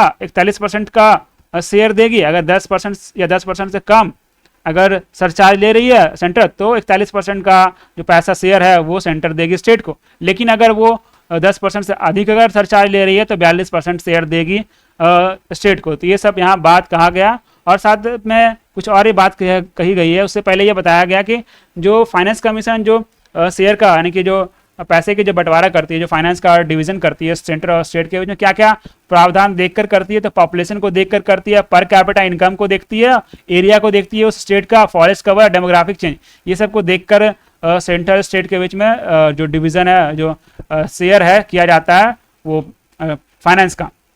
इसमें से बोला गया पर कैपिटा इनकम जो है उसको 45% वेटेज दिया गया, 45% का वेटेज पर कैपिटा इनकम को दिया गया है। अब जो per capita income of state कैसे देखा जाता है, तो कुछ कुछ एक स्टैंडर्ड स्टेट्स होते हैं, ठीक है। स्टैंडर्ड स्टेट से यानी कि इसको बोलते हैं बेंचमार्क, एक बेंचमार्क बनाया गया। बेंचमार्क क्या होता है, बेसिकली जो टॉप 3 स्टेट है ना उसी का जो एवरेज पर कैपिटा इनकम है, यानी कि 3 स्टेट मान लीजिए ABC 3 बढ़िया बढ़िया स्टेट है, उसका एवरेज निकाला, मान लीजिए कुछ निकला, ठीक है, एवरेज मान लीजिए एवरेज निकला, ठीक है, ए निकला कैपिटल या फिर स्मॉल ए निकला। इससे कोई भी इससे जो पर कैपिटा इनकम निकला और कोई स्टेट है मान लीजिए एस नाम का स्टेट है, इसके बीच में जो डिवीजन होगा उसको ध्यान में रखा जाएगा। बहुत सारे स्टेट है बोलते हैं कि ये कुछ कुछ स्टेट है जिसमें पॉपुलेशन संख्या ज़्यादा होता है और गरीब है राज्य, तो उसके वजह से उसमें डिवीजन ज़्यादा होता है जिसकी वजह से उसको ज़्यादा शेयर मिलता है।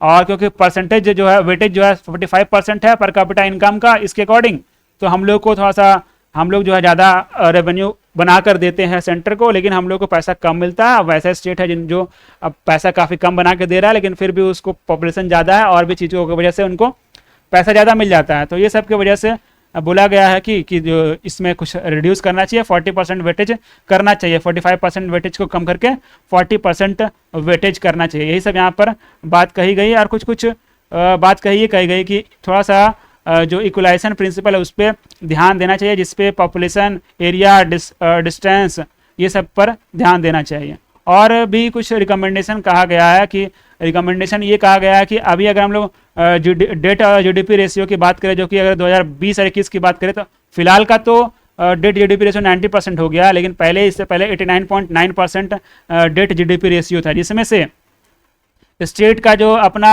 लेंडिंग कितना है, स्टेट का जो कर्ज कितना है, स्टेट जो है 58.7% का कर्ज है और जो कि पहले जो 31% था, ठीक है, 58% जो है स्टेट का जो कि 31% था, ठीक है।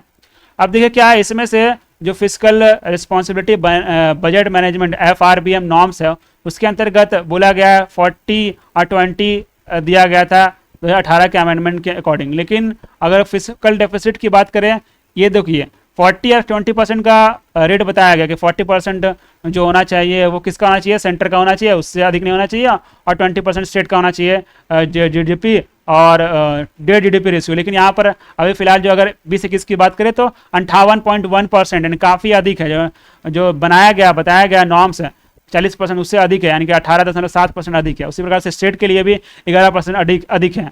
ये हो गया डेट और जीडीपी रेशियो की बात करें। उसी प्रकार से अगर फिजिकल डेफिसिट की बात करें तो 2020-21 में इंडिया का जो फिजिकल डेफिसिट है वो 9.2% इंक्रीज हो गया था। 9.2%, हाँ 9.2% इंक्रीज हो गया था। स्टेट का 4.1 हो गया था, तो वो भी काफ़ी अधिक है। यानी कि जो फिजिकल रिस्पॉन्सिबिलिटी, जो फिजिकल रिस्पॉन्सिबिलिटी बजट मैनेजमेंट जो एक्ट है, नॉर्म्स है, उसके अंतर्गत जो फिजिकल डेफिसिट है उसके लिए भी 6%, 3% का बताया गया। उससे काफ़ी अधिक स्टेट का और कंट्री का दोनों का जा रहा है। तो यहाँ पर बोला गया कि जो सेंटर का FRBM एक्ट है उसके थोड़ा सा मैनेज करने की आवश्यकता है। साथ साथ 12th फाइनेंस कमीशन में कुछ रिकमेंडेशन किया गया था कि टारगेट रखना चाहिए 28% का और जीडीपी ग्रोथ 12% का, तो इस तरह का उसको ध्यान में रखना है। ये सब बात यहाँ पर कहा गया, और कहा गया कि स्टेट जो है उसको थोड़ा खर्च पे अपना ध्यान देना चाहिए, क्योंकि वो जो सब्सिडी वगैरह हो गया और जो फ्री इनिशिएटिव है जिसकी वजह से प्रॉब्लम होता है, जिसकी वजह से फिजिकल बर्डन बढ़ता है और डेट जीडीपी रेशियो इंक्रीज होता है, तो उस पर ध्यान देने की आवश्यकता है। साथ साथ एक रिफॉर्म के बारे में बताया गया कि जो कि 12th फाइनेंस कमीशन में भी उन्होंने इसके बारे में जिक्र किया था कि लोन काउंसिल बनाया जाएगा। लोन काउंसिल क्या करेगी, तो पूरी तरह से लोन के बारे में, मैग्नीट्यूड के बारे में, प्रोफाइल का सेंटर और स्टेट का वो देख रेख करेगी और उसको मैनेज करेगी, जो कि इंडिपेंडेंट बॉडी होगा। और लोन जो है नॉन मेरिट सब्सिडीज के आधार पर प्रोवाइड किया जाएगा या फिर उन लोगों को फैसिलिटेट किया जाएगा। ये सब बात इसमें मैंशनड है, ठीक है। तो ये था ओवरऑल। बाकी थोड़ा सा और भी डिटेल्स, जो FRBM एक्ट क्या है, फिजिकल डेफिसिट क्या है, उसको आपको स्टैटिक से रिवाइज करना है। अब देखिए क्या है अगला जो आर्टिकल है वो ये है कि keeping literature on violence not a terror act से Supreme Court grant bail to do. क्या है कि एक केस था जो कि 31 दिसंबर 2017, ठीक है, उसमें 31 दिसंबर 2017 में पुणे में एक कॉन्क्लेव हुआ जिसका नाम था एल्गार परिषद कॉन्क्लेव, जो कि कुछ माओइस्ट के द्वारा फंडेड किया जाता है, ऐसा पुलिस के द्वारा बोला गया। अब बोला गया कि उसमें कुछ इन्फ्लामेटरी स्पीच दिया गया, जिसके बाद जो कोरेगांव भीमा वार मेमोरियल है वहां पर अगले दिन वायलेंस हो गया और जिसमें एक व्यक्ति की मौत हो गई, और जिसके बाद कुछ लोगों को अरेस्ट किया गया, जिसमें ये व्यक्ति थे जिसका नाम था वर्नोन गोंसाल्वे और अरुण फरारा, और उसके बाद है सुधा भारद्वाज। एक सेकंड, कहाँ गया, हाँ सुधा भारद्वाज पी, ये क्या हो रहा है, हाँ ठीक है। उसके बाद पी वरा राव, उसके बाद गौतम नवलखा, ये सब लोगों को अरेस्ट किया गया था, जिसमें से जो मिस भारद्वाज और मिस्टर राव को बेल मिल गया, और जो मिस्टर नवलखा है उनको हाउस अरेस्ट में है, और जो यहाँ पर वर्नोन गोंसाल्वे और अरुण फरारी है उनको अभी फिलहाल जो है सुप्रीम कोर्ट, जो कि 5 साल से जेल पे थे, उनको जेल से रिहा करने की बात कही गई, ठीक है, उनको बेल देने की बात कही गई। उसमें सुप्रीम कोर्ट ने ये कहा कि सिर्फ वैसा कोई लिटरेचर, वैसा कोई साहित्य जो वायलेंस को प्रोपोगेट करता है या फिर वायलेंस को प्रोपोगेट करता है, वो लिटरेचर होना, या फिर कोई भी ऐसा सेमिनार में भाग लेना जिसमें वायलेंस के बारे में बात करता है, तो वो टेररिस्ट एक्ट नहीं माना जाएगा। यूएपीए के अंतर्गत वो टेररिस्ट एक्ट नहीं माना जाएगा। यहाँ पर इसके बारे में बात किया गया। तो देखिए क्या, that person associated with terror और organisation with the intention to further it terrorist activities only then can a plain to be bout with in the fold of the offence relating to the membership of a terrorist organisation. मतलब किसी भी terrorist organisation का member कब माना जाएगा, जब वो person उस टेररिस्ट ऑर्गेनाइजेशन से एसोसिएटेड जुड़ा हुआ है और इंटेंशन है उसका कि वो टेररिस्ट एक्टिविटी करेगा तब। यानी सिर्फ टेररिस्ट मतलब कोई भी ऐसा सेमिनार में भाग लेना या फिर वैसा कोई साहित्य पढ़ना, वो लिटरेचर किताब पढ़ना, वो नहीं माना जाएगा। ये जो वर्नोन गोंसाल्वे थे उनके खिलाफ बोला गया, उनके लिए बोला गया पुलिस के द्वारा, NIA के द्वारा बोला गया कि बहुत सारा लेटर और स्टेटमेंट दिखाया गया, जिसके अंतर्गत बहुत सारे किताब और लिटरेचर उनके यहाँ से बरामद हुआ, ठीक है। तो यही सब चीज़ यहाँ बात की गई थी। अब देखिए अगला क्या है, government allows Indian company to list on foreign exchange through IFSC। क्या, इंटरनेशनल फाइनेंशियल सर्विस सेंटर, जो कि गुजरात के गांधीनगर में, ठीक, गुजरात में है, ठीक है, गुजरात में है। वहाँ पर जो कंपनियां हैं, जितने भी इंडियन कंपनीज हैं, आप डायरेक्टली उस कंपनीज यानी कि Indian international financial service centre जो गुजरात है, गिफ्ट सिटी जिसको बोलते हैं, गिफ्ट सिटी में है, वहाँ पर क्या कर सकते हैं, अपनी कंपनियों को फॉरेन एक्सचेंज के लिए लिस्ट करा सकते हैं, ठीक है, लिस्ट करा सकते हैं। इससे क्या होगा, कॉर्पोरेट जो बॉन्ड है, कॉर्पोरेट बॉन्ड है, उसके थ्रू उन लोगों को इन्वेस्टमेंट मिल सकता है। और साथ साथ जो और भी क्या क्या बात कही गई फाइनेंस मिनिस्टर के द्वारा, तो फाइनेंस मिनिस्टर के द्वारा दो चीज लॉन्च किया गया, limited purpose clearing corporation LPCC mechanism, जिसको AMC रेपो क्लियरिंग लिमिटेड के नाम से जाना जाता है, और साथ साथ corporate debt market development fund, इसको दो चीज को लॉन्च किया गया। अब देखिए दोनों है क्या। सबसे पहला तो corporate debt market development fund एक ऐसा फंड है जिस बनाया गया है जिसका उद्देश्य है कि फंड प्रोवाइड कराना, ठीक है, जो कैपिटल मार्केट है उसको फंड प्रोवाइड कराना, और जो कॉर्पोरेट बॉन्ड है, कॉर्पोरेट सिक्योरिटीज है उसको मैनेज करना और उसको होल्ड करना, रेगुलेट करने के लिए। इसमें टोटल फंड की बात करें तो 33,000 करोड़ का फंड यहाँ पर दिखाया गया है इसमें। साथ साथ अगर हम लोग LPCC की बात करें तो LPCC को बनाया गया है ताकि जितने भी बॉन्ड हैं, रेपो ट्रांसैक्शन यानी कि जो सिक्योरिटी जो बॉन्ड्स होते हैं, जो कॉर्पोरेट सिक्योरिटी बॉन्ड्स होते हैं, उनको आराम से जल्दी से क्लियर किया जाए, उनको सेटल किया जाए, और जो रेपो मार्केट है, रेपो मार्केट को स्मूथ करा जाए, उसके लिए LPCC को बनाया गया है ताकि आराम से जो इन्वेंट्रीज है और जो बॉन्ड होल्डर है वो जल्दी से शॉर्ट टाइम में उसको विद होल्ड करे और उसको बेचे और उसे इन्वेस्टमेंट ले और मार्केट में लिक्विडिटी बना रहे बिना एक्चुअल एसेट को बेचे हुए। तो जो कॉर्पोरेट बॉन्ड यानी कि जो रेपो बॉन्ड्स होता है, मेनली क्या होता है, सिक्योरिटीज होता है, वो एक्चुअल पैसा नहीं होता, एक्चुअल लिक्विडिटी नहीं होता, वो एक तरह से सिक्योरिटीज होता है कि उसके बदले वो मिलेगा, ठीक है। तो कॉर्पोरेट बॉन्ड का मार्केटिंग के लिए LPCC बनाया गया है। बेसिकली पहले क्या था, कोई central counter party central system नहीं था, जिसकी वजह से क्या होता है ना, रेपो ट्रांसैक्शन में बहुत सारा परेशानी आता था। तो अब ये सेंट्रलाइज्ड मतलब सेंट्रल सिस्टम बना दिया गया LPCC, जिससे क्या होगा कि कॉर्पोरेट जो मार्केट है, कॉर्पोरेट जो डेट मार्केट है, उसमें स्मूथनेस आएगा। तो इसी को लेकर यहाँ पर चर्चा हुई है। अब देखिए क्या है अगला, जो है अगला ये Modi says India can become a hub of chip making industry. क्या है कि फिलहाल सेमीकॉन इंडिया 2023 नाम का कॉन्क्लेव हो रहा है गुजरात के गांधीनगर में, जो कि सेकेंड एडिशन है, 3 दिन का समिट हुआ था, ठीक है, जो कि जिसमें इन्वेस्टमेंट को लेकर जो चिप मेकिंग इंडस्ट्री, सेमीकंडक्टर और चिप मेकिंग इंडस्ट्रीज है, उसको लेकर नरेंद्र मोदी जी के द्वारा पिच किया गया।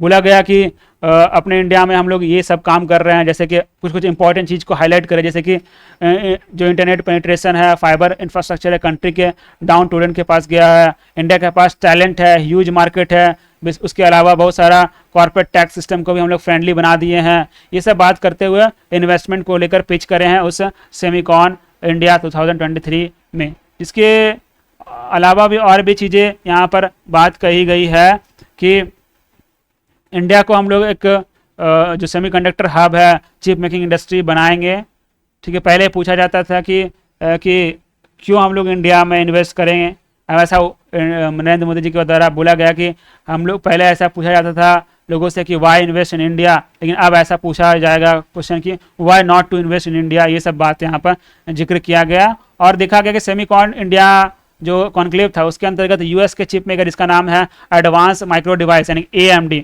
उन्होंने इन्वेस्टमेंट की बात करी, $400 मिलियन US की इन्वेस्टमेंट की बात करी, जो कि पीछे आने वाले जो 5 साल में लार्जेस्ट डिज़ाइन सेंटर बनाएगी बेंगलुरु में लार्जेस्ट डिज़ाइन सेंटर बनाएगी सेमीकंडक्टर को लेकर, ठीक है। उसके अलावा कॉन्फ्रेंस में और भी बहुत बड़े बड़े कंपनियां थी, जैसे कि Micron technology, applied materials, Foxconn, Semi, उसके बाद कैडेंस, AMD तो थी, ये सब कंपनियां थी, ठीक है। और यहाँ पर बोला गया, ये सब तो इंपॉर्टेंट चीज़ थी जिसको हम लोगों ने डिस्कस कर लिया। बेसिकली दिमाग में रखना है कि सेमीकॉन इंडिया कहाँ हुआ था, क्या क्या इसमें बात किया गया, किसने जो एडवांस माइक्रो डिवाइसेस जो कंपनीज है, जो कि US बेस्ड कंपनी, US का चिप मेकर कंपनी है, उन्होंने इंडिया में इन्वेस्टमेंट की बात करी है $400 मिलियन का क्या चिप बनाने के लिए, लार्जेस्ट डिज़ाइन सेंटर बनाने के लिए, कहाँ पर, बेंगलुरु में बनाने के लिए बात कही गई है। ये सब ध्यान रखना है, ठीक है, फैक्ट। अब आते हैं need legally binding instrument to end plastic pollution PM। क्या है, G20 नेशन का मीटिंग चल रहा है, इन्वायरमेंट मिनिस्ट्रियल मीटिंग चल रहा है, ठीक है, इन्वायरमेंट मिनिस्ट्रियल मीटिंग चल रहा है, उसमें में जो कि वर्चुअली हुआ था, इंडिया होस्ट कर रहा है। तो इंडिया के जो प्राइम मिनिस्टर हैं, उन्होंने जो नेशनली डिटरमाइंड कंट्रीब्यूशन है उसमें डिटेल एक्सप्लेनेशन देते हुए उन्होंने कहा कि, और इंडिया का जो अचीवमेंट है उसके बारे में बताया कि इंडिया जो है जो इलेक्ट्रिक कैपेसिटी का जो देखिए क्या है, country achieve its installed electric capacity from non fossil fuel sources 9 year ahead of the target 2030। यानी 2030 में टारगेट हम लोग कर रहे थे कि नॉन फॉसिल फ्यूल से हम लोग इलेक्ट्रिसिटी सप्लाई को नॉन फॉसिल फ्यूल से हटाएंगे, ठीक है, नॉन फॉसिल फ्यूल से हटाएंगे। तो उसको हम लोग 9 साल पहले ही हम लोग अचीव कर लिए, ऐसा बात कहा गया। और साथ साथ बोला गया कि हम लोग जो टारगेट है वो लोग भी हम लोग अचीव कर लेंगे, हम लोग उस पर काम कर रहे हैं, 2070 तक अचीव कर लेंगे। और कुछ यूएन क्लाइमेट कन्वेंशन के बारे में बात की गई, कमिटमेंट के बारे में चर्चा हुई, जो पेरिस एग्रीमेंट है उसके बारे में चर्चा की गई। बोला गया कि जो ग्लोबल साउथ है उसको साथ में आना चाहिए और डेवलपमेंट एस्पिरेशन को लेकर आगे बढ़ना, साथ साथ जो क्लाइमेट फ्रेंडली जो डेवलपमेंट है उस पर काम करना होगा ग्लोबल साउथ को साथ में आकर। कुछ इंपॉर्टेंस जो है स्ट्रेस दिया गया, इंपॉर्टेंट जोर दिया गया कि हम लोग ओशनिक रिसोर्स है उस पर भी थोड़ा ध्यान दें। साथ साथ मोदी जी ये बोले कि अपने इंडिया ने 70% जो वर्ल्ड का टाइगर है इंडिया में पाया जाता है, 75% 70% के आसपास पाया जाता है, जो हम लोगों ने अचीव किया प्रोजेक्ट टाइगर के अंतर्गत। फिर हम लोग प्रोजेक्ट लायन पे काम कर रहे हैं, प्रोजेक्ट डॉल्फिन पे काम कर रहे हैं। साथ साथ उन्होंने ये बताया कि हम लोग का जो मिशन है अमृत सरोवर, उसके आधार पे हम लोगों ने 63,000 वाटर बॉडीज़ को डेवलप किया 1 साल के अंदर। और भी हम लोग कम्युनिटी पार्टिसिपेशन कर रहे हैं नमामि मिशन गंगे, जो कि गंगा डॉल्फिन को रिहेबिलिट करेगा, साथ साथ गंगा को साफ करेगा। ये सब जो है चीज़ें कही गई है इन्वायरमेंट को लेकर। साथ साथ बोला गया कि एक लीगली बाइंडिंग इंस्ट्रूमेंट होना चाहिए जो कि प्लास्टिक पॉल्यूशन को ख़त्म करे। क्या प्लास्टिक पॉल्यूशन जो है बहुत सारे जो पॉल्यूशन का एक रूट काउज है। प्लास्टिक क्या होता है, डिग्रेड नहीं होता जैसा कि आप लोगों को पता है, और उसका माइन्यूट लेवल से लेकर बड़े लेवल तक का प्लास्टिक है, पूरी तरह से खतरनाक ही है इन्वायरमेंट के लिए, हर तरह से एयर के लिए खतरनाक है, वाटर के लिए खतरनाक है, सॉइल के लिए खतरनाक है, ऐसे इन्वायरमेंट के लिए जितने भी एनिमल्स है, ऑर्गेनिज्म, सबके लिए खतरनाक है। तो उसको एंड करने के लिए क्या है ना कि अगर कोई लीगली बाइंडिंग अगर इंस्ट्रूमेंट नहीं रहेगा, कोई लॉ नहीं रहेगा, कोई प्रावधान नहीं रहेगा, तो लोग कंट्री नहीं मानेंगे। तो इसीलिए जो G20 समिट में बोला गया कि हम लोगों को साथ मिलकर आके कुछ ऐसा लीगली बाइंडिंग इंस्ट्रूमेंट बनाना होगा जो कि प्लास्टिक पॉल्यूशन को कम करे, ख़त्म करे या रोका जा सके। यही चर्चा किया गया पीएम मोदी के द्वारा। तो ये था वीडियो का अंत। हम लोग उससे पहले थोड़ा देख लेते हैं जो हम लोगों ने स्टार्टिंग में जो वाइल्ड लाइफ सेंचुरी की बात करी थी। इसमें पूछा गया था कि आपको कि महादेव वाइल्ड लाइफ सेंचुरी किस स्टेट में पाया जाता है, किस स्टेट में है। तो महादेव वाइल्ड लाइफ सेंचुरी कौन से स्टेट में है? गोवा में है। महादेव वाइल्ड लाइफ सेंचुरी कहाँ पर है? गोवा। तो गोवा बेंच, जो बॉम्बे हाई कोर्ट का जो गोवा बेंच है, उन्होंने गोवा के गवर्नमेंट को डिक्लेयर किया, उनको इंस्ट्रक्ट किया कि महादेव वाइल्ड लाइफ सेंचुरी और जो उसके अगल बगल का रीजन है जिसको कि नेशनल टाइगर कंजर्वेशन अथॉरिटी के द्वारा प्लान किया गया है गोवा फॉरेस्ट के द्वारा, और उसको टाइगर रिजर्व घोषित करने के लिए बोला गया 3 महीने के भीतर वाइल्ड लाइफ प्रोटेक्शन एक्ट के अंतर्गत। तो न्यूज़ में था, इसीलिए ये एग्जाम पूछा जा सकता है। तो पूछा जा सकता है कि महादेव वाइल्ड लाइफ सेंचुरी कहाँ है? गोवा में है। ठीक है, चलिए तो क्लास यहीं समाप्त करते हैं, मिलते हैं अगले क्लास में। तब तक के लिए धन्यवाद।